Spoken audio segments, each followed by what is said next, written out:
Bienvenidos una vez más a 5 de 5 Podcast, tu espacio de opinión y noticias a través de la onda positiva, musical, cultural e informativa desde San Andrés para el mundo de Radio C-Flower. Soy Daniel Newell Hudson, invitándolos una vez más a estar con nosotros a través de nuestro streaming, lo cual se emite a través de www.radiocflower.com. También a través de nuestra aplicación, que se puede descargar desde las tiendas de App Store y Play Store para dispositivos móviles, plataformas digitales. Estamos en YouTube, nuestro canal, con videos de todos nuestros contenidos. Videos que usted puede ver, compartir, darle like, suscribirse al canal, hacer sus comentarios en el buzón de comentarios y darle clic a la campanita de notificaciones para enterarse de los últimos contenidos que vayan a ser presentados a través de nuestro canal. Estamos en Facebook, Instagram y X. En las redes sociales tenemos avisos, notificaciones y también contenidos que vayamos a presentar a través de nuestro streaming. Una vez más me presento, soy Daniel Newell Hudson y como siempre decimos aquí a través de nuestro programa, cuando empezamos nuestro programa decimos comenzamos. Y comenzamos manifestándole a todos nuestros oyentes, esperamos que hayan tenido un feliz fin de semana. Esperamos que todo les haya salido bien, que el puente festivo les haya servido para descansar, para reorganizar la agenda, para poner las cosas en orden y arrancar la semana o iniciar la semana con mucho éxito. Nuestro primer tema aquí a través de 5 de 5 Podcast: caos vehicular en la isla de San Andrés. Y hablamos de caos vehicular porque es que el caos vehicular es serio. Ya no hay dónde parquear. Hay calles que si bien han estado arregladas, otras que no han terminado. E inclusive vemos la escena que no es nueva, pero ya ha venido pasando, pero no debería pasar. Más aún cuando se habla de contratación del Estado para reparar vías. Las vías deben ser reparadas por el Estado y no por personas que a cambio de unos pesitos, una moneda, un billetico, compran el cemento, hacen y arreglan en un trabajo de remiendo, no es un trabajo profesional, pero lo hacen para que los carros puedan pasar y no tengan que pasar o atravesar por una situación difícil, como lo es tener que atravesar por los huecos que hay, afectando el vehículo, afectando la salud de la persona. En caso de los que andan en motocicletas, daños lumbares, los riñones, en fin, una cantidad de afectaciones que pueden causar estas vías de mal estado aquí en la isla de San Andrés. No hay lugares donde parquear. Caso personal, y creo que el de muchos. No hay donde parquear. Se va en su vehículo en motocicleta y no hay dónde. ¿Por qué? Porque hay una cantidad de carritos y mulitas ahí parqueadas tomándose el espacio. Hay propietarios de almacenes que parquean su vehículo justo al frente del almacén y nadie les dice nada. Viene ahora un proceso que hace rato debió haberse hecho y que ahora sí, en esta oportunidad se va a hacer, y es el del arreglo de la Avenida Colón. Van a reventar, van a romper todo eso y lo van a arreglar para que quede en buen estado. Esperamos no se demoren mucho. Dice, no, vamos a arreglar y vamos a dejarlo en 3 meses lo vamos a tener listo. Y pasan los meses, pasan los años y nada. El mismo huequito, el mismo desnivel, la misma rejilla sin colocar, en fin. Entonces, la misma gente, mediante su gestión, dice, bueno, vamos a reunir la platica, vamos a llenar el hueco, mientras ponen lo que haya que poner ahí. Pero ese hueco no puede seguir allí. Las personas, las mismas personas en el mismo desespero, hacen el trabajo. En Tom Hooker vemos cómo están rompiendo la calle para colocar no una placa de concreto, sino que para nivelar eso, sellar eso con concreto, que no es el mismo concreto con el que hacen toda la vía, ojo. Y por eso se presentan los daños. Cuando se va a hacer un arreglo de estos, no soy arquitecto, no soy ingeniero, pero me han explicado, porque uno hace la averiguación, uno consigue la información y le dicen a uno, mire, para poder hacer ese, tienen que romper toda la placa de concreto, romperlo, hacer la excavación, hacer todos los trabajos de rigor y colocar el mismo concreto de la calidad del concreto que colocaron primero. Es un trabajo de ciencia y tecnología que hay que hacer allí. Eso no es así nomás. Eso pasa gracia, lo hago yo, ¿cierto?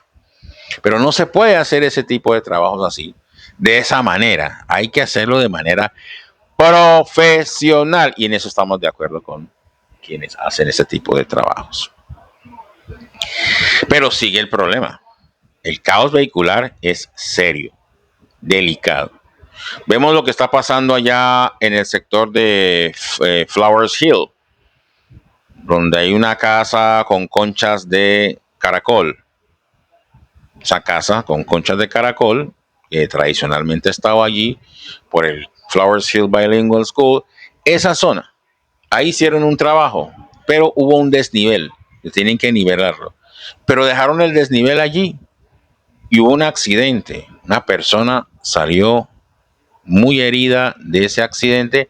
Entonces hay que romper, hay que poner nivel, hay que hacer todo bien hechecito. Los contratistas empezaron a hacer el trabajo, hicieron un pedazo y el otro pedazo no lo hicieron, y resulta que el trabajo tienen que hacerlo completo. No se trata de dejar las cosas a medias, se trata de hacer las cosas bien, pero de manera completa. Si no, no sirve. No estamos haciendo nada. Completo. Y pues bien, ahí está el problema y ahí está la situación. Dejan eso partido, y no lo nivelan. No lo vuelven, no lo terminan. Y ahí están las consecuencias. Ya hubo un accidente, la persona que se accidentó se debate entre la vida y la muerte en un hospital. Así es. ¿Y qué se puede hacer al respecto? Bueno, esperamos que los médicos logren salvar a este muchacho. Pero la vía hay que terminarla. Hay que hacerlo como tiene o debe hacerse. Si no, seguimos con la misma película de siempre. Estamos en un caos vehicular y debe arreglarse. Que las soluciones están demorando en llegar, sí. Hay que aceptarlo, sí, la solución está demorando en llegar, pero debe llegar para bien de todos. Estuvimos escuchando a nuestro gran amigo Alberto Gordon Guzmán, conocido popularmente como Toro. Estuvo participando en un programa de radio, el de nuestro colega Isaac Montalegre Montenegro, en las horas de la mañana de hoy. Se refirió precisamente a este tema, al del caos vehicular que hay en San Andrés. Y qué mejor persona para hablar del tema que el mismo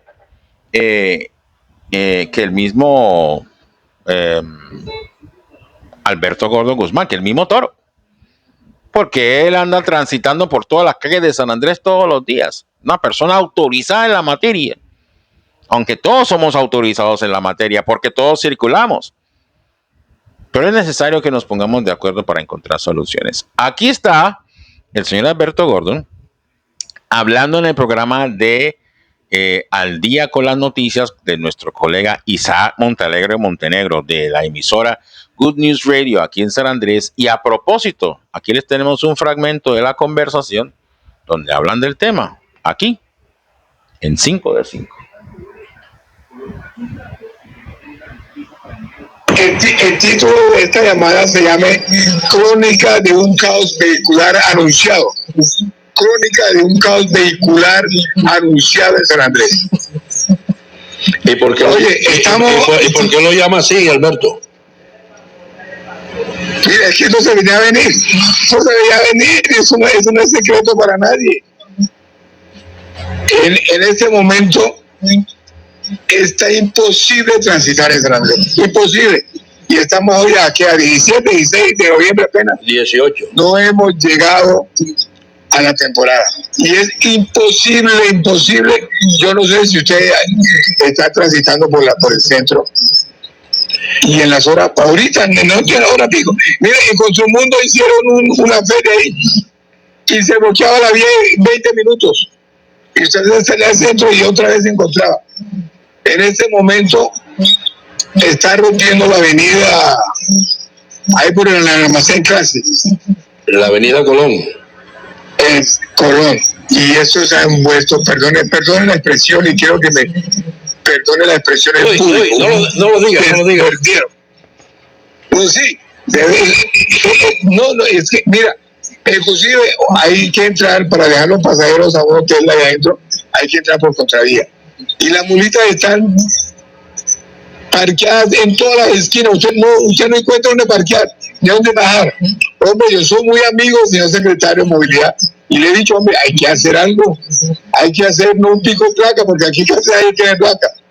Aquí lo que hay que hacer es hacer un día sin carro, un día sin moto, un día sin mulita, o coaccionarla y llegar hasta cierto lugar para no tener el centro de una manera intransitable. En este momento, mire, no, es que yo quisiera que el señor secretario estuviera escuchando o se llamara para que viniera. Mire, ahorita hay más motos, hay motos, las motos se parquean donde sea ahorita. No habla por allá por el de uno, no, ni hablemos por allá.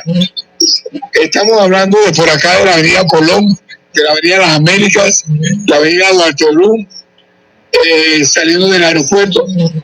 Y no, es que es imposible. Señor secretario, hay que tomar alguna medida para diciembre. No estamos en temporada aún y está intransitable el centro. Intransitable. Y con las vías que están arreglando ahora, aquí por la avenida Colón, imagínense que por ejemplo la avenida Colón transita casi el 50% de los vehículos desde la red. Y eso va a estar en una contravía. Y por ejemplo, por el Banco Colombia eso va a ser un caos, porque hay puras motos allí. No, yo lo estoy diciendo ahorita, como dice el título, la crónica de un desastre vehicular en San Andrés, de un caos vehicular que se venía a venir. Entonces, para mañana o pasado mañana, tomar fotos y mirar para que se vea que lo que estoy diciendo yo, no porque soy taxista, soy un conductor como cualquiera, yo manejo moto también, o cualquier vehículo, pero hay que hacer algo, señor secretario, para que en diciembre esto tenga por lo menos una movilidad mínima de un 10%, porque en ese momento usted no puede transitar en el centro a más de 4 o 5 kilómetros por hora, no puede. Sí, la velocidad en San Andrés es muy lenta. Pero aquí hay personas que pese a los obstáculos que hay en las vías, se meten y conducen a altas velocidades. Aquí la pericia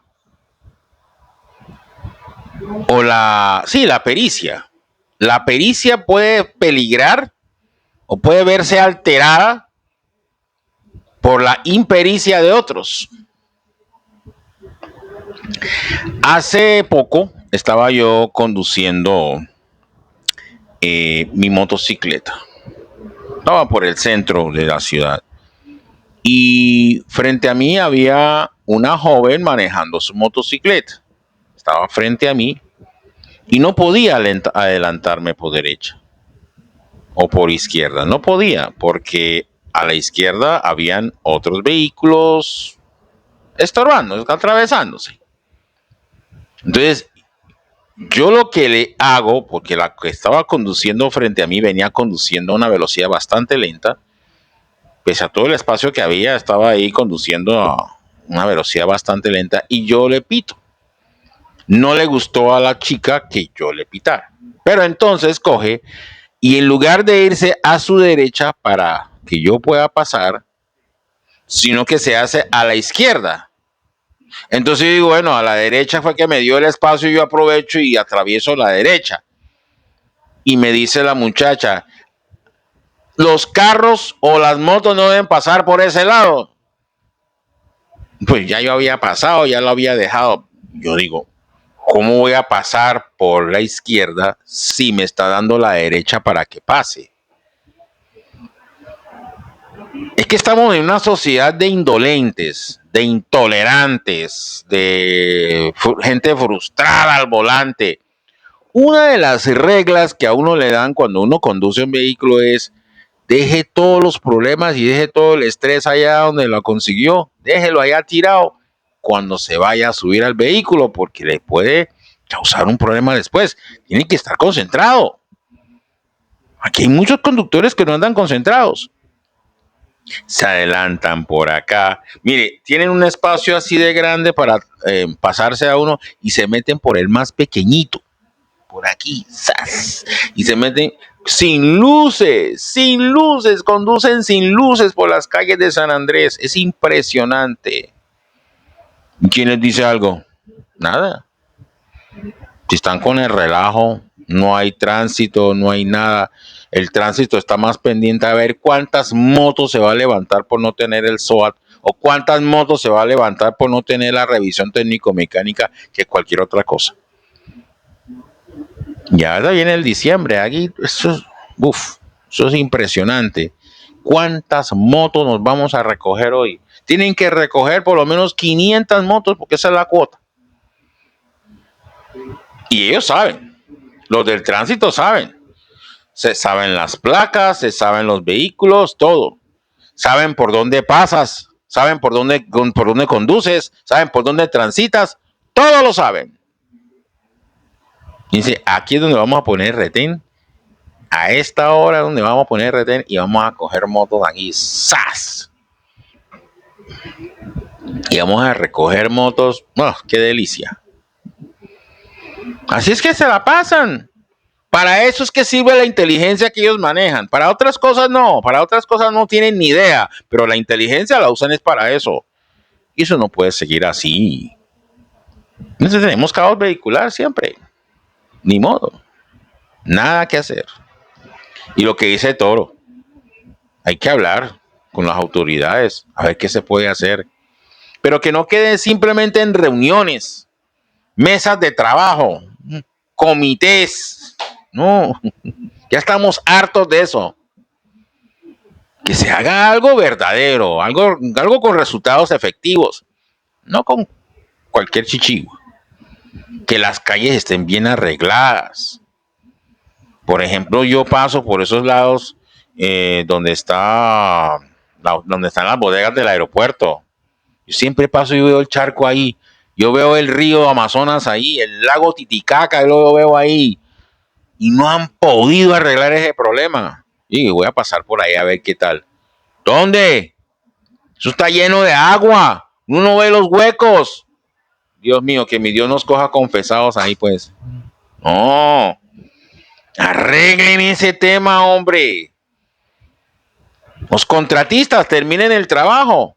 Ah, no, ¿él de qué está hablando? Él habla mucho. No, es que, mano, ¿usted sabe lo que es pasar día tras día, semana tras semana, año tras año y el mismo charco ahí? La misma agua represada allí, por ahí vive gente también. Es necesario arreglar ese problema. Y es necesario poner una solución pronta a esa situación. De modo pues que ahí queda la inquietud. Sabemos que el gobierno departamental tiene el compromiso y va a cumplir con el compromiso porque lo está haciendo. Me gusta muchísimo lo que hicieron allá aquí en el centro, en North End, ahí frente a las instalaciones de Claro. Ahí hicieron el arreglo del andén, de la escalera. Ahí había una cosa grandísima ahí que un riesgo para mucha gente. Por ejemplo, una persona con movilidad reducida podía verse perjudicado con ese hueco allí. Y lo arreglaron. Hicieron la limpieza con Bactor de todo ese sistema de alcantarillado que había allí. Eso está bien. Y es plausible eso. Hay mucho más por hacer. Por ejemplo, esa rejilla que estaba allí frente a la iglesia, bueno, el almacén tenis, allí por la iglesia Oración Fuerte del Espíritu Santo, eso es por la Barracuda. Había una rejilla allí que es profundo. Yo un día me fui con la moto allí, me golpeé y me quedó doliendo la espalda por varios días. Y pues no van a arreglar eso. Bueno, arreglaron esa rejilla y dejaron eso al pelinche, al pelo. Y así debe permanecer siempre. Y muchas otras soluciones más que vendrán más adelante, pero hay que seguir haciendo el trabajo. Y nosotros estamos en la labor de decir, hey, sí han arreglado las cosas, pero faltan otras que deben arreglarse también. Porque la administración pública finalmente viene siendo un mar de necesidades. No crean que porque yo llegué al gobierno y arreglé todo, ya todo se quedó arreglado. No, eso siguen saliendo necesidades. Pan y pan y pan. Y hay que atenderlas todas. Y para eso tiene que haber plata. Plata que viene de los impuestos que paga la gente. Es que la gente no paga impuestos así nomás. La gente no paga tarjeta de turismo para venir a San Andrés para que San Andrés esté llena de huecos, ¿no? La gente no paga tarjeta de turismo para que cuando vayan a vaya un accidente y se muera una persona, ¿no? Para eso la gente paga. Yo pago la luz para recibir buena luz. Yo pago el teléfono para tener un servicio de calidad. Yo pago el agua para tener agua en mi casa. Para eso es que pagamos. Para eso trabajamos, para recaudar, para poder pagar y poder tener lo que necesitamos. Y así va el ciclo. No que estamos pagando y que el servicio llegue a medias, no. Porque eso genera incomodidad. Muy bien. Hemos evacuado nuestro primer tema en el día de hoy en 5 de 5 Podcast. Y bueno, viene nuestro segundo tema. Este tema es mucho más bueno, todos los temas son importantes aquí en 5 de 5 Podcast, pero este tema que viene ahora se ha venido tratando durante varios días y ay. Estamos hablando o estamos a puertas de una moción de censura contra el ministro de Defensa actual, que se llama Pedro Sánchez, ex general o general retirado de la República de Colombia. El tema de los bombardeos a niños. En las horas de la mañana de hoy, en el programa de Mañanas Blue que dirige nuestro colega Néstor Morales, el grupo o el panel de periodistas le hizo varias preguntas y una pregunta que quedó sobre el tintero y es, ¿ustedes cómo saben que los que estaban, por qué se demoraron tanto primero? Porque la situación viene ocurriendo desde el mes de agosto y apenas ahora se revela sobre el bombardeo a niños en esos 3 departamentos, en Arauca, Guaviare y Bichada. Perdón, Arauca, Guaviare y Bichada, sí. 3 departamentos del país. ¿Por qué ocurre eso? ¿No sabían que había niños ahí? Pero entonces viene el ministro de Defensa y habla de que los que estaban ahí no eran niños. Los niños son de 0 a 12 años, de 12 a 18 son adolescentes. O 12 a 17, sí, son adolescentes. Ya después de los 18 son mayores de edad. No podría pensar, están bombardeando a niños. Entonces, hombre, le están bombardeando un jardín infantil. Y desde hace mucho rato, las organizaciones criminales reclutan a niños para esos trabajos.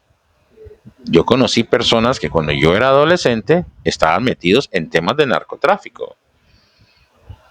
Y pensaban que eran los non plus ultra, los intocables. Los que sabían todo. ¿Por qué? Porque estaban metidos dentro de actividades criminales.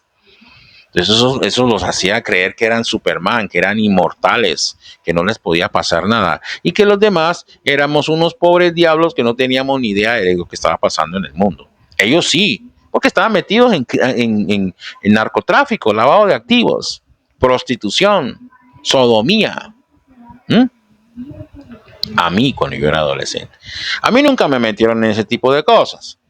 Dios estaba conmigo. Sí. ¿Eso quiere decir que Dios no estaba con ellos? No, Dios también está con ellos. Pero ellos le dieron la espalda a Dios. Porque para ellos lo más importante era tener dinero. Pero eso son historias para contar otro día. Y pues bueno, y cuando uno los ve ahora, pues uno dice, ojalá no sigan pensando como pensaban antes. Estaban equivocados, estaban errados. A mí me gustaría que alguno me dijera, hey, yo, de verdad, yo me equivoqué. No. En la universidad yo conocí compañeros que andaban con guerrilleros, con narcos, con personas peligrosas. Y él decía, por nosotros andar con ese tipo de gente, era que nadie se metía con nosotros. O sea, no se arrepienten de lo que hicieron. Ellos sabían que tenían una armadura, una protección. Que es lo que igualmente piensan estos menores de edad cuando los bombardean. Antes de que los bombardeen o cuando les pasa algo parecido. No, nosotros teníamos una armadura, una protección, porque estamos con el todopoderoso FARC. Ustedes no son tan inocentes, a final de cuentas. Aunque la ley les da esa protección de inocencia, no son tan inocentes como muchos creen. Y aquí me atrevo a decirlo.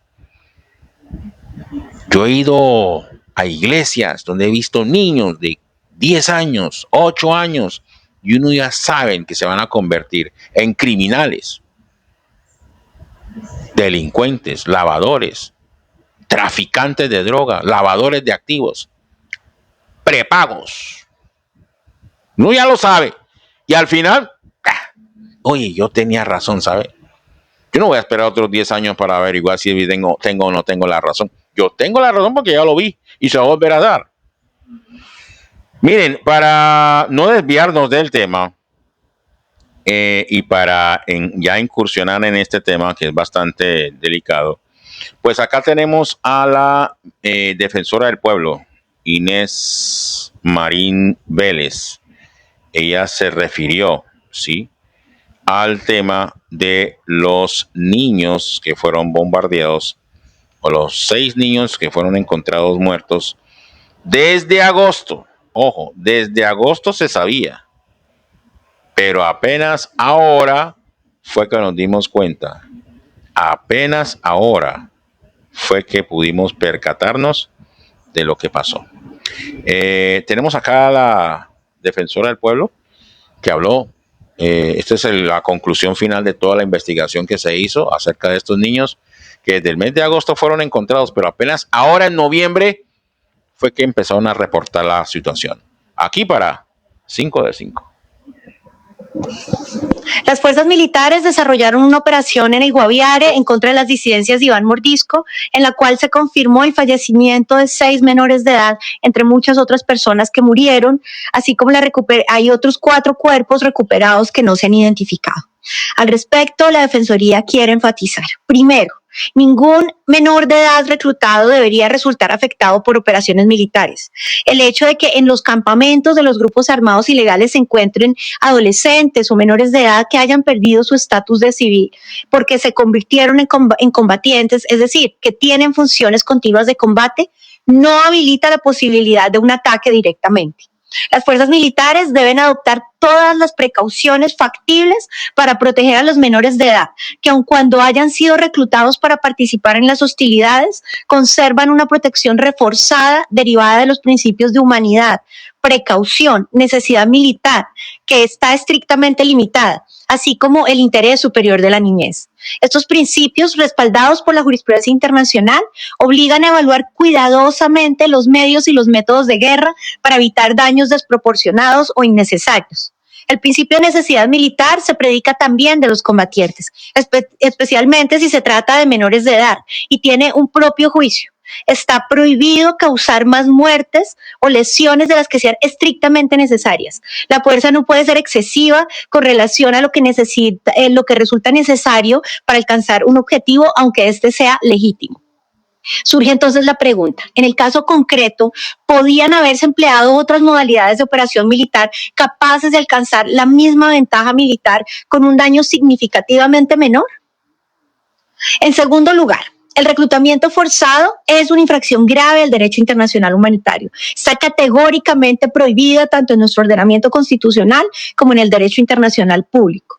En particular, por el protocolo facultativo de la Convención de los Derechos del Niño relativo a la participación de los niños en los conflictos armados, el Estatuto de Roma de la Corte Penal Internacional, el protocolo 2 adicional a los convenios de Ginebra, que específicamente establece una protección especial y reforzada para los menores de edad en los contextos del conflicto armado, prohibiendo expresamente su participación en las hostilidades y cualquier utilización por parte de los grupos armados. Por consiguiente, la responsabilidad originaria de la muerte de los menores de edad en los bombardeos recae en los grupos armados que los reclutan y en este caso en las disidencias conocidas como EMC al mando de Iván Mordisco. El reclutamiento de toda persona menor de 18 años es un crimen de guerra. Además, las disidencias han sido responsables en lo que va corrido del año de una serie de actos crueles de vulneración permanente del DIH en el departamento del Guaviare. La Defensoría del Pueblo ha solicitado y ha podido constatar que estos hechos y ha solicitado y recomendado a la fuerza pública adelantar acciones para proteger a la población civil frente a las actuaciones de las disidencias. Esto, por supuesto, dentro de los límites del uso de la fuerza y la conducción de hostilidades. La Defensoría del Pueblo nunca ha recomendado bombardeos en zonas en las que pueda haber presencia de menores de edad reclutados. Ahora bien, las disidencias deben saber que no pueden utilizar la presencia de adolescentes como un argumento para cuestionar las operaciones militares en contra de ellos. Eso es cínico. Esto evidencia que esas estructuras armadas ilegales instrumentalizan a los menores de edad como escudos humanos, conducta que también está prohibida. Su obligación es no involucrar a los niños y a las niñas, a los menores de edad en las hostilidades ni exponerlos a riesgos de acciones bélicas. En tercer lugar, en todo caso, la Defensoría del Pueblo considera que no es coherente ni éticamente aceptable reducir este análisis a un debate meramente técnico sobre el DIH o sus umbrales mínimos de aplicación. Todo esto es lamentable. Es la guerra en su despliegue doloroso e inhumano, afectando a los más vulnerables, a menores de edad reclutados por la falta de protección y hoy convertidos en objetivos militares. Ilustra el lugar degradado de los principios de humanidad en nuestro país. La guerra está proscrita por el derecho internacional y la esencia del DIH no es ser invocado para justificar violaciones a derechos, es para limitar el sufrimiento humano. Interpretar sus normas como autorizaciones tácitas para excederse o para normalizar el uso de la fuerza en escenarios donde hay presencia de menores de edad es contrario al principio de humanidad, que es el eje rector del derecho humanitario. Desnaturaliza la finalidad esencial de protección integral de la persona humana. La Defensoría del Pueblo no es un organismo creado para certificar la legitimidad de acciones de guerra, sino para rechazarlas y construir la paz. Aquí lo cierto es que todos y todas, toda la sociedad, el Estado, le fallamos a esos menores de edad que murieron. Todos le fallamos. Sí, definitivamente. Le estamos fallando a los niños. ¿Qué le estamos ofreciendo a los niños de este país para que no sean como son? Ahora, ¿qué quieren ellos? Porque es que hay niños que tienen vacíos, que no saben cómo describir los vacíos, y mientras se trata de descifrar esos vacíos, estos lo llenan con sentimientos frívolos y triviales, ofrecidos por la misma delincuencia. Y es que la necesidad hace que los niños empiecen a buscar lo que sus padres les dicen que es lo más importante, y es el dinero, la riqueza, la abundancia. Nadie quiere vivir en escasez, y estos niños que son reclutados son niños que vienen en escasez. Tenemos a nuestra amiga Catherine Juinao. Catherine Juinao está liderando, si es que no lidera, el proceso o la audiencia de moción de censura en contra del ministro de Defensa General en retiro, Pedro Sánchez. Escuchen ustedes lo que tienen que decir Catherine Juinao frente a este tema.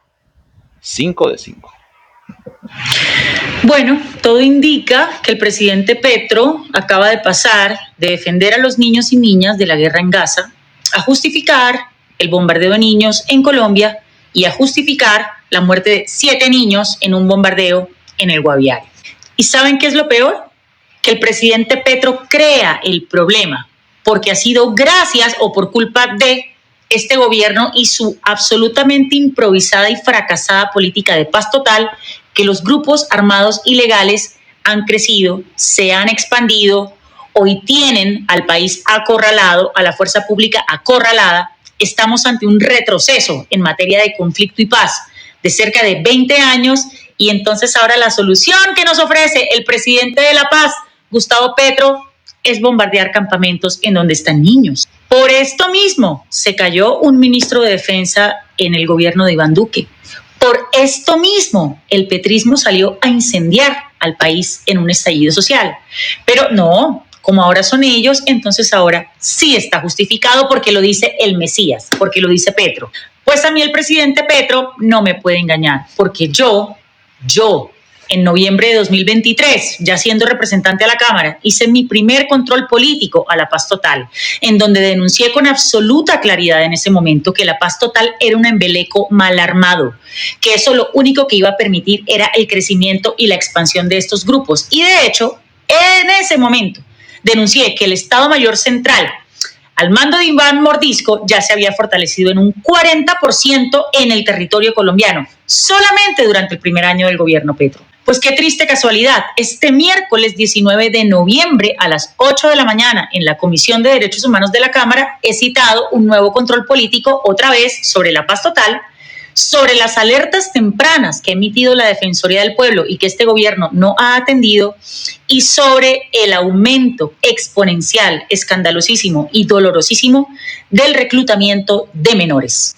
Y les dejo algunos datos. En materia de reclutamiento de menores, hubo un aumento del 800% entre 2022, cuando teníamos cerca de 50 casos, a 2024, cuando cerramos en casi 500 casos. Y en cuanto al fortalecimiento y expansión del Estado Mayor Central al mando de Iván Mordisco, ojo, en expansión territorial han crecido en un 75% durante este gobierno, pasando, vean, de 119 municipios en donde tenían presencia en 2022 a 209 municipios en los que ahora tienen presencia en 2025. Y en cuanto al crecimiento de hombres, crecieron en un 260%.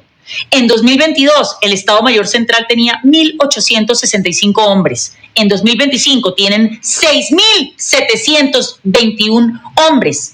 Esta es la paz de Petro. Y la perla, la compra de aviones de guerra por la que también el petrismo salió a incendiar este país y que no se lo permitió hacer a Iván Duque porque había muchas otras necesidades.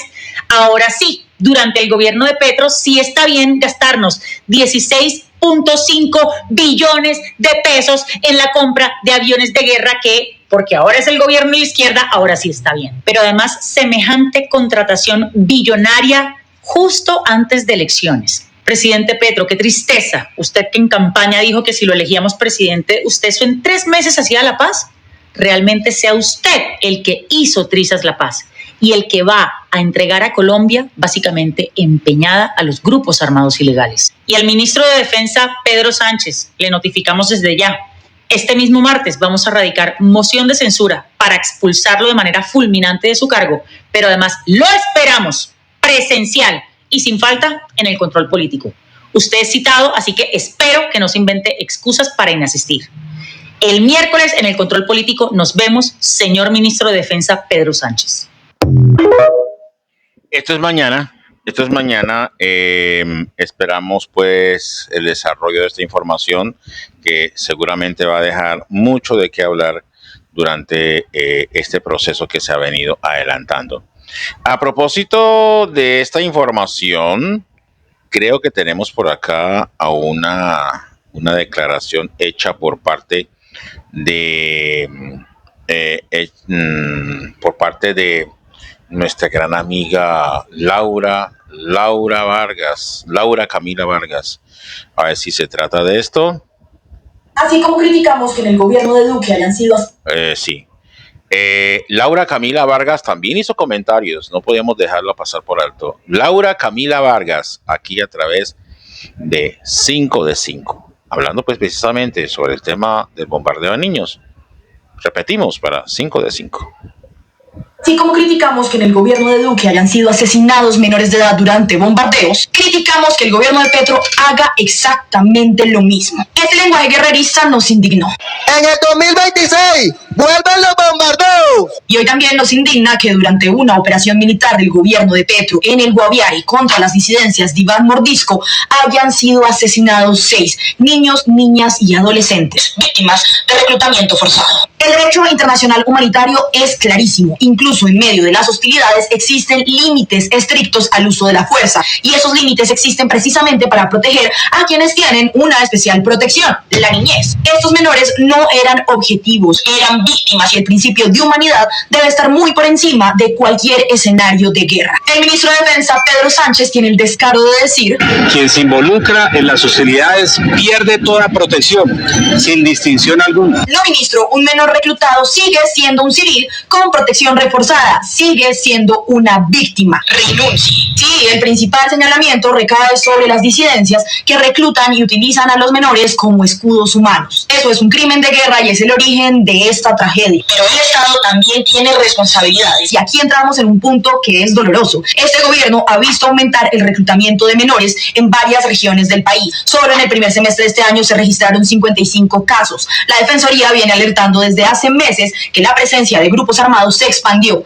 que la violencia se agudizó y que la niñez está quedando en medio de una guerra que no eligió. La crisis de seguridad se ha profundizado y las guerrillas y grupos armados se han fortalecido territorialmente durante este gobierno. Eso tiene responsables políticos, errores de estrategia, improvisación y el fracaso evidente de la paz total para proteger a la población civil. Pero, y esto es clave, nada de eso justifica violar el derecho internacional humanitario. Nada justifica que una operación militar termine con 6 menores muertos. Vale la pena preguntarse, ¿podrían haberse empleado otras modalidades de operación capaces de alcanzar la misma ventaja militar con un daño significativamente menor? ¿Era necesario un ataque de estas características sabiendo que había presencia de menores reclutados? ¿Se tomaron todas las precauciones factibles como exige el derecho internacional humanitario? Esa es una discusión, y es una discusión que se tiene que dar sin fanatismos, porque proteger a la niñez no es un tema de derecha o de izquierda, es un tema de humanidad. Presidente Petro, recuerde cuando usted criticaba los bombardeos con presencia de menores de edad y los catalogaba como crímenes de guerra, y tome medidas en el asunto.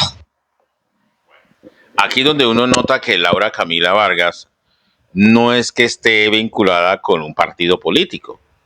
Tiene algunas similitudes, algunas coincidencias, pero no quiere decir que esté metida dentro de un grupo político. Como hicieron creer, bueno, obviamente Jairo Ladino hizo creer pues que Laura estaba con la izquierda. Sí, puede tener ideas de izquierda, pero aquí ha sido una crítica muy válida, una posición crítica frente a algo que está ocurriendo y que debe ser corregido. Y es el tema de los bombardeos. Sabemos que las FARC son un grupo beligerante que quiere ganar la guerra, pero lo está utilizando las normas que fueron creadas para proteger a los niños, como reclutando niños y poniéndolos como escudos. Es así de claro. Y eso no es nuevo. Eso viene desde que empezó el conflicto armado. Desde que empezó. Y estamos hablando de décadas. Estoy diciendo, yo también fui adolescente y conocí muchas personas que, bueno, uno los veía en el colegio con el uniforme, pero después en la tarde, en la noche, salían con personas vinculadas a lavado de activos, narcotráfico, prostitución, sodomía, cantidad de cosas. ¿Y de dónde saca tanta plata para poder comprar esa ropa cara? Yo ni trabajando consigo cosas de esas. Es que hay algo que está haciendo que no vemos, pero que lo está haciendo y le está dando mucha plata. Ni modo. Bueno, y hablando, perdona muletilla, viendo lo que pasó en Blue Radio, pues queremos pasarles un fragmento antes de pasar a nuestro segundo tema, aquí a través de 5 de 5 Podcast, y es precisamente con relación a la entrevista ofrecida por el ministro de Defensa, Pedro Sánchez, antes o previo al debate de control político a la paz total que viene preparando nuestra amiga, la representante de la Cámara, Catherine Jubinao. Aquí lo he hecho por Pedro Sánchez, en Blue Radio, para 5 de 5.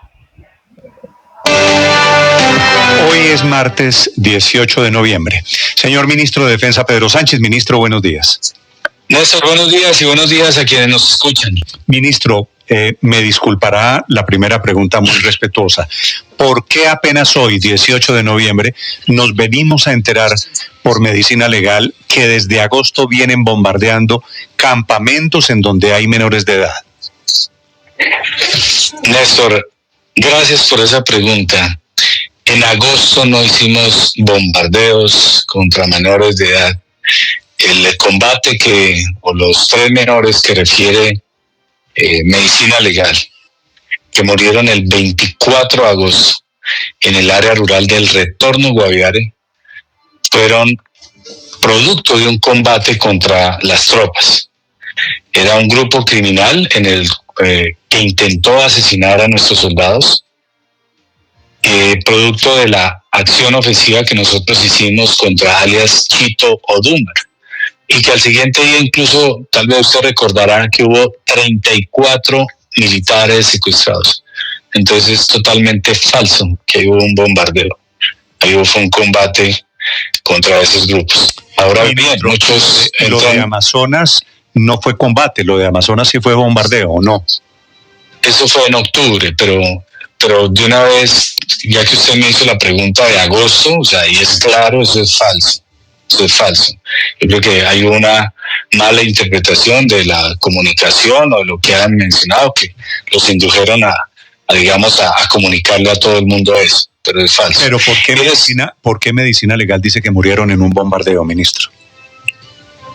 Yo hablé esta mañana con el director de Medicina Legal y le hice la aclaración, me dijo que revisar y que si era aclaraba eso.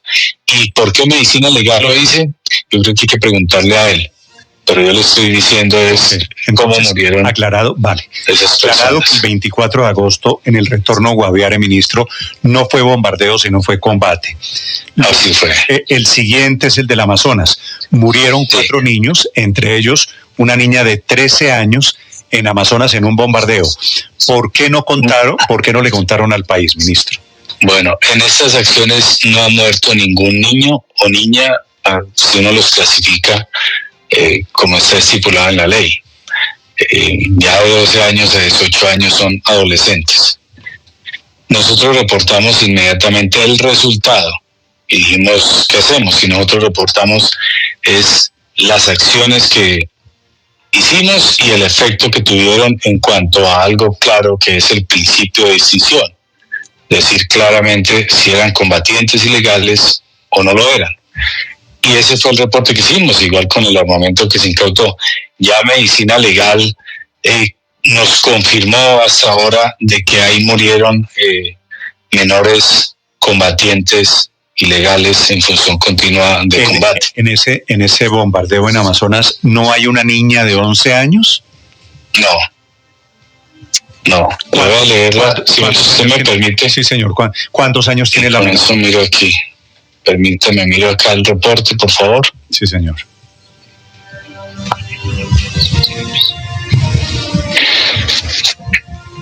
¿No hay una niña, Vanessa Martínez, que tiene 11 años de edad? El reporte que tiene Medicina Legal y que fue el que me compartió, y no voy a dar los nombres porque no me corresponde darlos, pero el reporte que me dio es menores de 17, 14, 16 y 16 años. Pero la Defensoría habla, Catherine Miranda, la parlamentaria que ha estado investigando esto, habla de una niña de 11 años, pero la defensora habla de una niña de 13 años, ministro. Yo leo el reporte que me dio Medicina Legal. Ministro, en su concepto, ¿a partir de qué momento dejan de ser niños y se vuelven blancos legítimos de bombardeos? Aquí no se trata de la edad para definir si es de objetivo o bombardeo, porque no tampoco es eso. O sea, aquí tenemos que hacer una diferenciación, porque cuando dice niños, parece que nosotros estuviéramos llegando a un jardín infantil, y no es así. Las normas dicen que niños van de 0 a 12 y de 12 a 18 ya son adolescentes. Entonces, aquí mirando los reportes, no han muerto niños o niñas, son adolescentes. Segundo, ¿en qué momento dejan de perder más bien la protección? Y es cuando se involucran en las hostilidades. Cualquier persona que se involucre en las hostilidades, o sea, parte activa de un grupo criminal, es un blanco legítimo. Corre la suerte de ello. Entonces muchos, sé que es un dilema de alguna manera ético, para mí no es fácil, para nosotros no es fácil, pero frente a esos dilemas éticos se colocan unas normas para que esas normas orienten el actuar. Cuando el presidente Petro ordenó los bombardeos, ¿usted, el presidente Petro, sabían que había menores de edad allí? Sabíamos que existía la probabilidad de que hubieran menores de edad. Pero permítame, termino de responder lo que le estaba... Pero ¿cómo? No, pero permítame, Néstor... Es que quiero preguntarle, ¿cómo no, pero es que no me permite... sabiendo que hay menores de edad, ministro? No, es que permítame, termino la respuesta, porque si no, no puedo terminar la idea y entonces queda en la nube lo que quiero decir, o sea, queda disperso. Entonces, le decía que la diferencia, hay un principio que se llama de distinción, y es o es combatiente o no es combatiente. Y en esa lo que dice claramente es que la amenaza es qué función está cumpliendo la persona allí. Entonces les voy a poner un ejemplo un poco diferente para entender un poco y irme a la segunda parte de los menores, ¿por qué lo hacemos? Que no es contra menores, es contra combatientes ilegales. Es independientemente legal, o sea, hay que quitarle eso. Es la amenaza que está ahí. Si en el caso del asesinato de Miguel Uribe, que en paz descanse, previo, hipotéticamente, el esquema de seguridad se hubiera dado cuenta que vea esa amenaza inminente, que va a matar a su protegido, ¿qué debe hacer él? Pues obviamente actuar acorde a los protocolos y causar un daño de tal manera que lo neutralice y no cause la muerte del protegido. Entonces lo mismo pasa en esto, pero a gran escala y en un ambiente aún más complejo. Entonces, cuando analizamos con el señor presidente de la República todos estos riesgos, éramos conscientes de los mismos. Es que primero allá hay una amenaza grande, crítica, con capacidad letal. Sí. Cuando uno mira ya los indicadores de seguridad en el Guaviare, vemos que desplazamiento forzado, asesinato, extorsión, secuestro, ustedes mismos lo han publicado en las redes. ¿Cómo es posible que haya un paro armado en el Guaviare? El asesinato de los 8 religiosos allí en el Guaviare, el secuestro de nuestros 34 militares, el asesinato de otros tantos más allá, que no puede ir absolutamente nada. Es una amenaza. Ahora, ¿cómo está caracterizada esa amenaza? Pues con armas potentes, con métodos que incluso están por fuera y con combatientes de diferentes edades.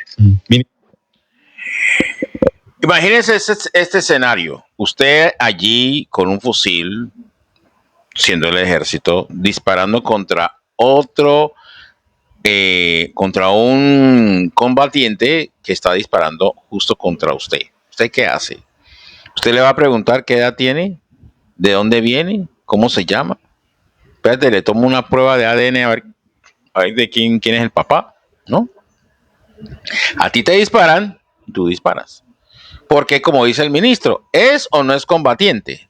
Ahora, a lo que le veo yo aquí en este momento y lo que siempre le he visto a este tema durante muchos años, y es el tema político. A esto se le está metiendo un debate político. Lo mismo que hizo Petro con Duque,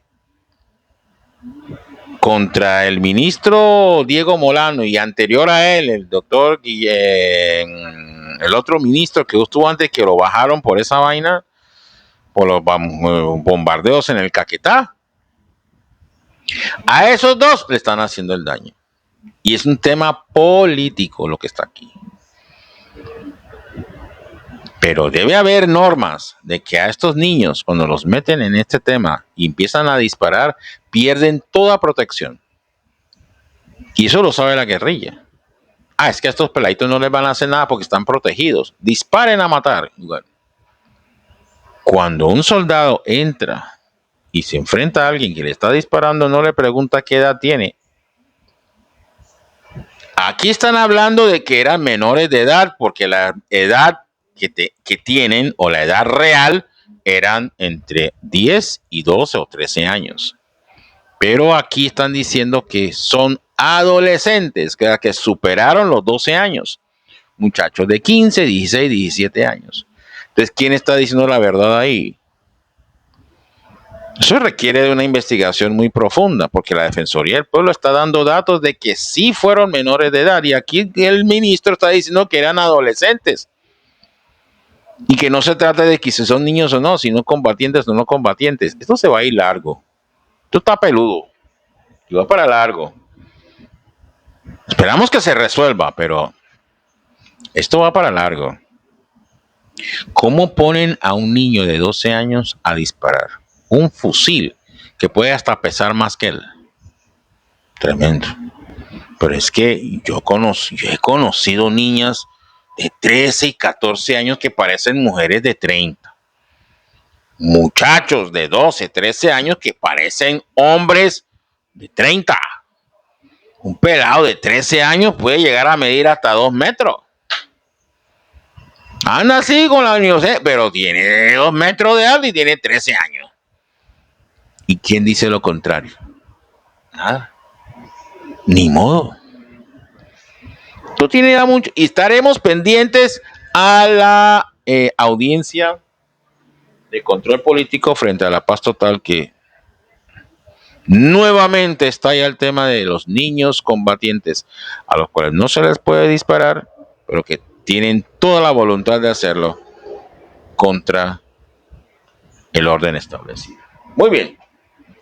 Vamos a nuestro tercer tema, aquí a través de 5 de 5 Podcast, porque ya se venía hablando antes del tema, pero la vicepresidente de Colombia, Francia Márquez, parece estar involucrada con captadores ilegales de dinero y políticos que lavan dinero de la corrupción con negocios inmobiliarios.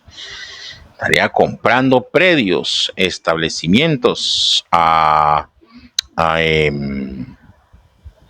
¿cómo se llama? A empresarios que estarían involucrados en la banda de corruptos del ex senador ya fallecido Mario Castaño. Casa Macondo acaba de sacar los resultados de una investigación bastante profunda y que puede meter en problemas a varios del gobierno, incluyendo a la vicepresidenta Francia Márquez, precisamente por estar en este negocio. Escuchemos a la gente de Casa Macondo para 5 de 5. Un coronel de la policía era el enlace de la red criminal del finado. A ver, vamos a ver si podemos conseguir la información por este lado. Aquí está, la vicepresidenta, sobre 5 de 5. Francia Márquez, vicepresidenta de Colombia, hizo negocios con un captador ilegal de dinero y un empresario sancionado por destruir una reserva ambiental. Uno le vendió la casa de sus sueños, el otro le arrendó la finca en la que vivió. Dos historias que muestran cómo en Colombia hasta los discursos de lucha y dignidad se ven ensombrecidos por las compañías que eligen. En 2024, Francia Márquez compró por 1.310 millones de pesos una propiedad campestre de 3.111 metros cuadrados en la parcelación Laguna Seca al norte de Cali. La vicepresidenta defendió la compra diciendo que la hizo con un crédito hipotecario del Fondo Nacional del Ahorro, pero la casa tenía una historia relacionada con su dueño anterior, José Ignacio Borges, un estafador sancionado por la Superintendencia por captación masiva e ilegal de dinero a través de la empresa South Commerce Group, una pirámide disfrazada de exportaciones que defraudó a más de 100 personas con sumas que iban de 20 a 7 mil millones de pesos. ¿Sabía Márquez que su nueva casa había sido propiedad de un defraudador? La escritura deja claro que es la única dueña, pero no responde a esa pregunta incómoda. Y hay más. Antes de esa compra, recién posesionada como vicepresidenta, Márquez vivió en una casa finca en Dapa Valle. El lugar se convirtió en blanco de críticas porque llegaba en helicóptero. Pero lo verdaderamente polémico no era el helicóptero, sino el dueño. Enver Moreno Patiño, contratista del Estado con más de 11.000 millones en contratos y además sancionado por intervenir ilegalmente una reserva forestal en la zona de La Elvira. La misma vicepresidenta que recibió el premio Goldman, considerado el Nobel ambiental, arrendaba la finca de un agresor ambiental. La ironía es tan fuerte que golpea sola. La líder que alzó su voz contra la destrucción de ríos y bosques tenía relaciones comerciales con alguien señalado de atentar contra un ecosistema protegido. 2 casas, 2 historias y una sola pregunta. ¿Cómo puede hablarse de coherencia cuando existen relaciones con un captador ilegal y un destructor de la naturaleza? En Casa Macondo investigamos el poder porque podemos. Soy Camila Gómez y esta es una investigación de Juan Pablo Barrientos que hace parte del especial Monopolítica que pueden encontrar en casamacondo.co. Hasta la próxima. Bueno, de eso se trataba de vivir sabroso, ¿cierto? Vivir sabroso en la sabrosura. Con todo esto, Francia, usted es mi amiga, yo la quiero. Tuvimos la oportunidad de encontrarnos aquí. Acuérdese que el pueblo raizal hizo una transferencia de responsabilidad de gobierno a usted cuando estuvo aspirando a la presidencia. Hubo confianza en usted. Esto se tiene que aclarar. No queremos señalar a Francia Márquez, pero eso se tiene que aclarar porque, bueno, quiso comprar la casa de sus sueños. ¿De quién era la casa? No sé.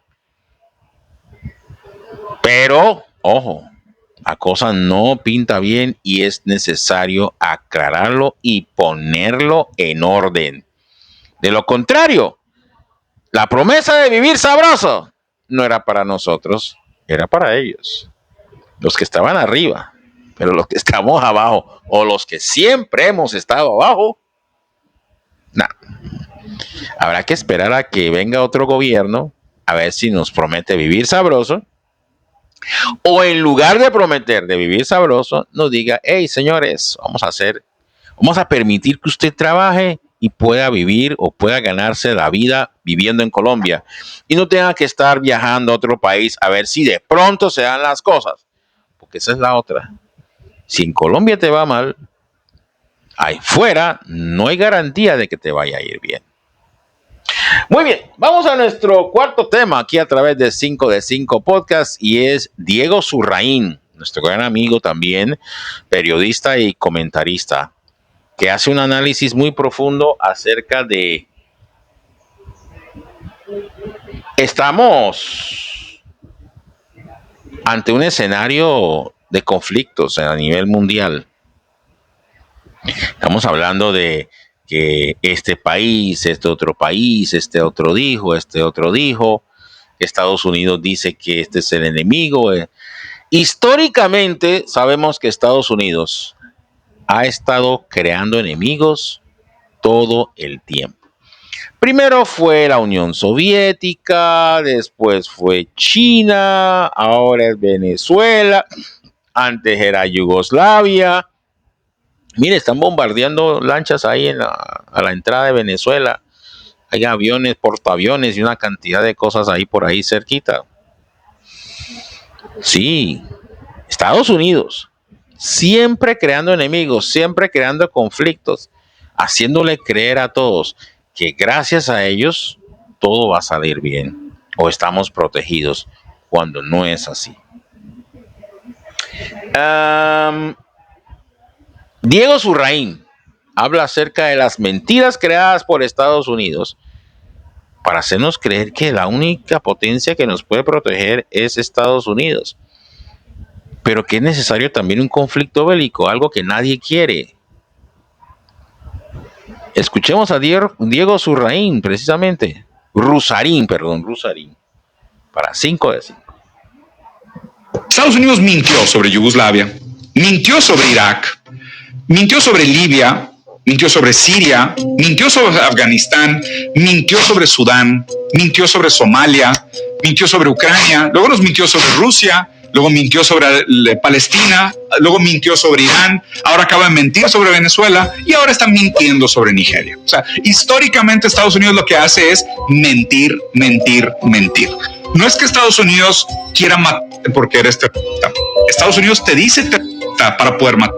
Estados Unidos justifica sus acciones inventándote blancos en la espalda. O sea, las armas de destrucción masiva que supuestamente estaban en el Oriente Medio nunca se encontraron. ¿Por qué? Porque no existían. Lo que sí encontraron fue oro, fue petróleo y otras riquezas que se robaron. Lo mismo ha pasado en todos lados. Estados Unidos te inventa mamá, te justifica una invasión, va, te saquea hasta los dientes, te deja blanco, liso, pelón y pobre, y después todavía te cobra para reconstruirte. Entonces, bajo este contexto histórico, real, material, comprobable, con datos históricos, es donde, repito, cualquier persona que pida una invasión de Estados Unidos a su país es un traidor a la patria. De nuevo, no es un juicio moral. No lo estoy diciendo como es algo que yo crea que está bien o crea que está mal. Es por motivos históricos. Si históricamente Estados Unidos ha mentido sobre todos estos países para justificar su invasión, una persona que pida invasión de Estados Unidos es por lo menos un idiota. Y si no es un idiota, sabe de historia, peor todavía, es un traidor a la patria, porque lo que está haciendo es condenar a su país al mismo destino que Yugoslavia, Irak, Libia, Siria, Afganistán y continúa la lista por delante. Por eso hay que tener muchísimo cuidado, porque justo ahorita que Estados Unidos está en su momento más débil, está perdiendo el hegemonio internacional, está pasando por una crisis de gobernabilidad, su presidente tiene 63% de desaprobación. Okay. Está una catástrofe política y económica en Estados Unidos. Por supuesto, están viendo de dónde agarrarse para sobrevivir. Entonces se van a ir por las presas más fáciles, por los países más débiles, por los lugares donde puedan robar recursos para continuar sobreviviendo un ratito más, pero a nosotros nos toca resistir. Sí, señores, así es. Este fin de semana estuve viendo una película en Netflix. Se llama House of Dynamite, Casa de Dinamita. Y resulta que se trata de la amenaza o una amenaza nuclear.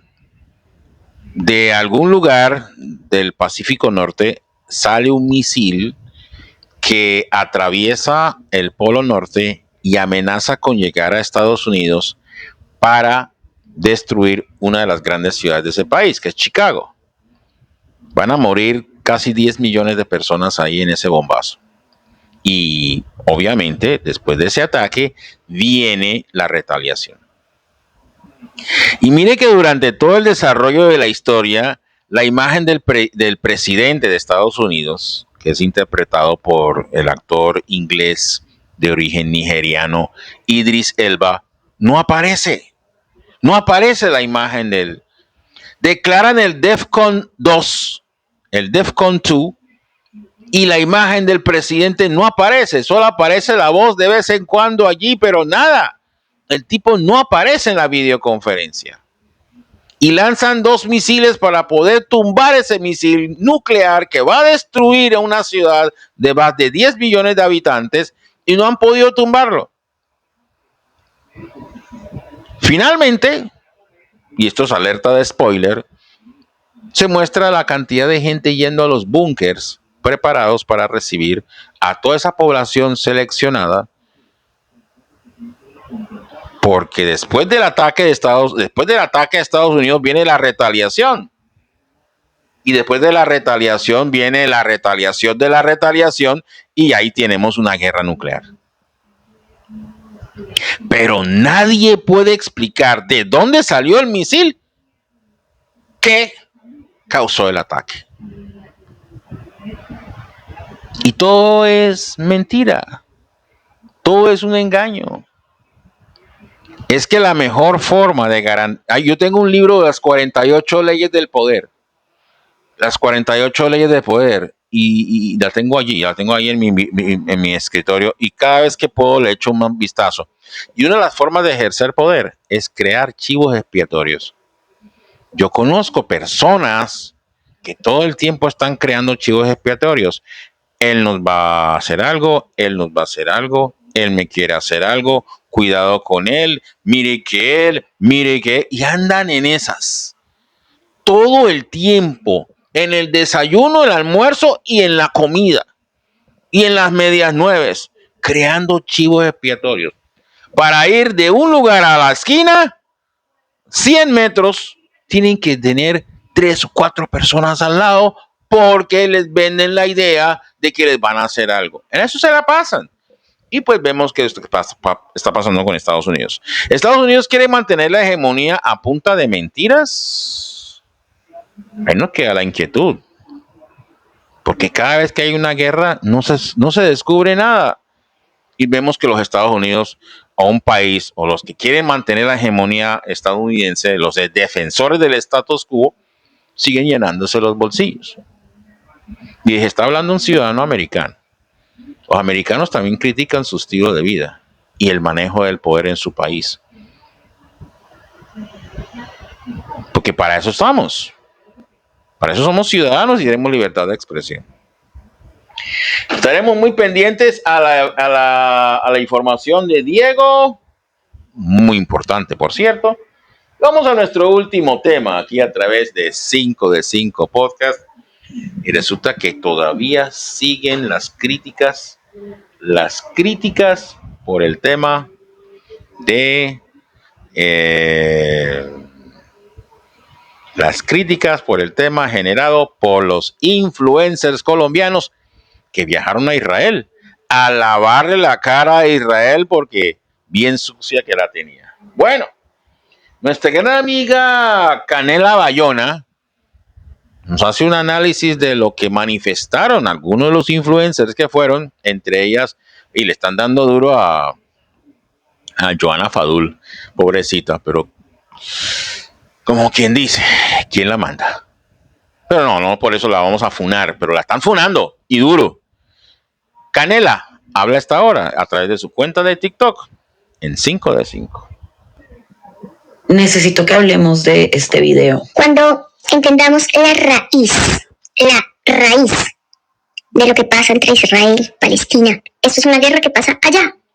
Entre ellos se matarán y ganará el que tenga que ganar, pero es que esto no es gratis. Reina, yo te quiero enseñar una o dos cositas. 1, un genocidio no es un partido de fútbol, no se trata de quién gana y quién pierde. Van 65,000 palestinos asesinados, de los cuales 20,000 son niños. Además, hay otros 20,000 niños heridos. Tú me estás diciendo que 40,000 niños se lo buscaron, que no es de gratis. ¿Quién empezó con todo esto? ¿Ustedes realmente se han puesto en la tarea de investigar, de saber cuál es la raíz del por qué están pasando todas estas cosas? Amiga, Israel existe desde 1947, cuando las Naciones Unidas obligaron a los palestinos a dividir su país en dos, dándole la mitad a los judíos emigrantes de Europa. Pero no contentos con esto, le permitieron a esos migrantes formar su Estado de Israel, mientras Estados Unidos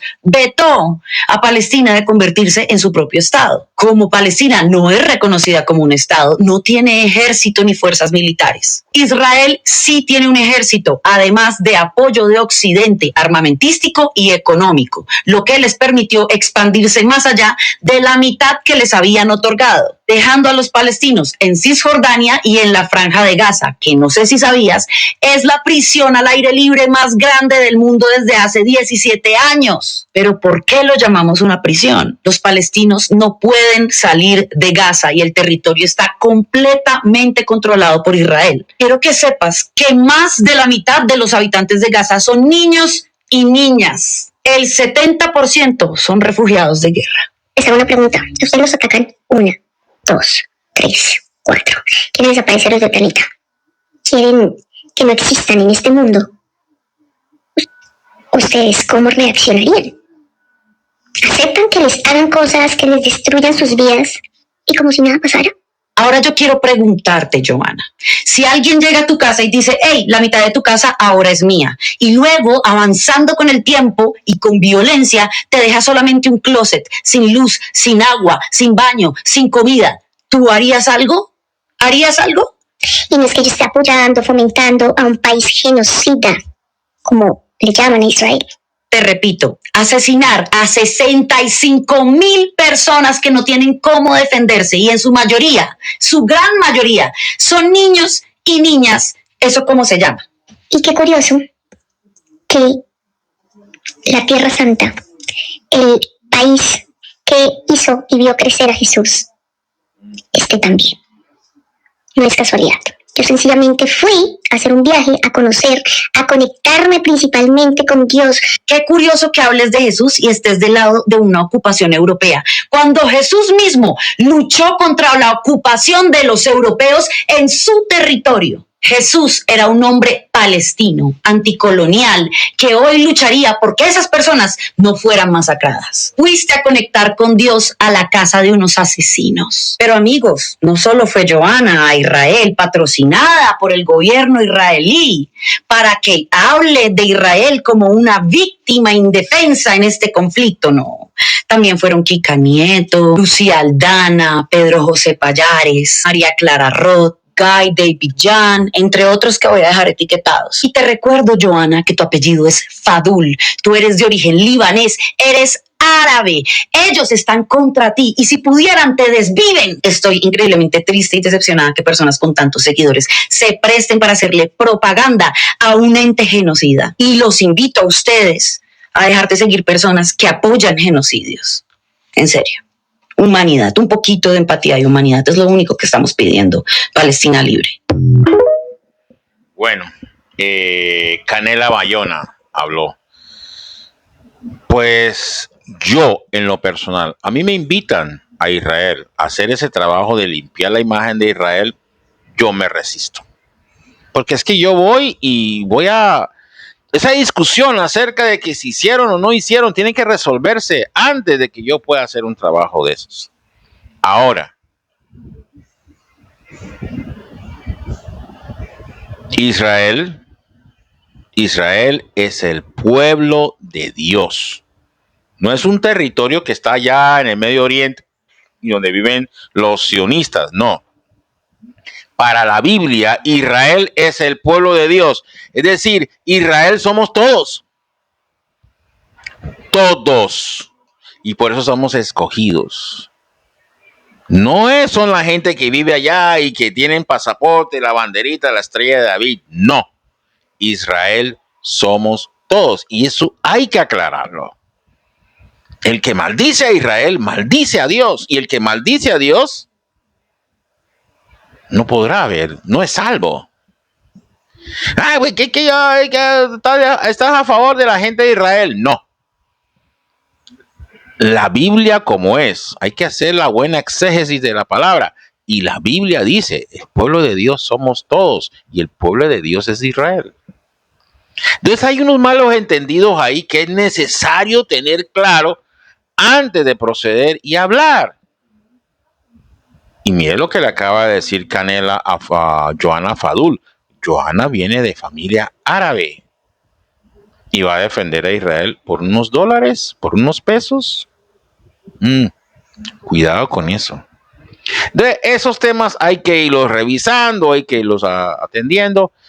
Pero mientras tanto, hay quienes no estuvieron de acuerdo. Incluso esa noticia no salió en medios de comunicación, en noticias, no salió. Nada, en absoluto. Para que vean ustedes eso. Bueno, estaremos viendo a ver qué otras reacciones habrán y bueno, cómo se resuelve ese tema acerca de esos fan trips, que son fan trips que se realizan para la imagen de los city o de los country image, city marketing que hacen de países y ciudades. De esta manera llegamos al final. Quedaron muchos temas pendientes, pero los vamos a tratar aquí a través de 5 de 5 Podcast, porque los invitamos una vez más para que continúen la sintonía de nuestra programación. Muy contentos además de reiniciar la semana con ustedes aquí a través de 5 de 5 Podcast en la onda positiva musical, cultural e informativa desde San Andrés para el mundo. Estamos en nuestro streaming www.rayosiflower.com. También estamos en nuestra aplicación que se puede descargar desde las tiendas de App Store y Play Store para dispositivos móviles y plataformas digitales. Estamos en YouTube. nuestro canal con videos de todos nuestros contenidos.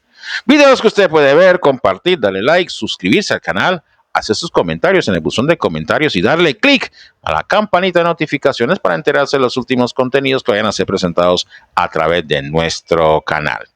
Estamos en Facebook, Instagram, X. En las redes sociales tenemos avisos, notificaciones y contenidos también de nuestro streaming a través de nuestras cuentas de redes sociales. Una vez más me despido, soy Daniel Newell Hudson.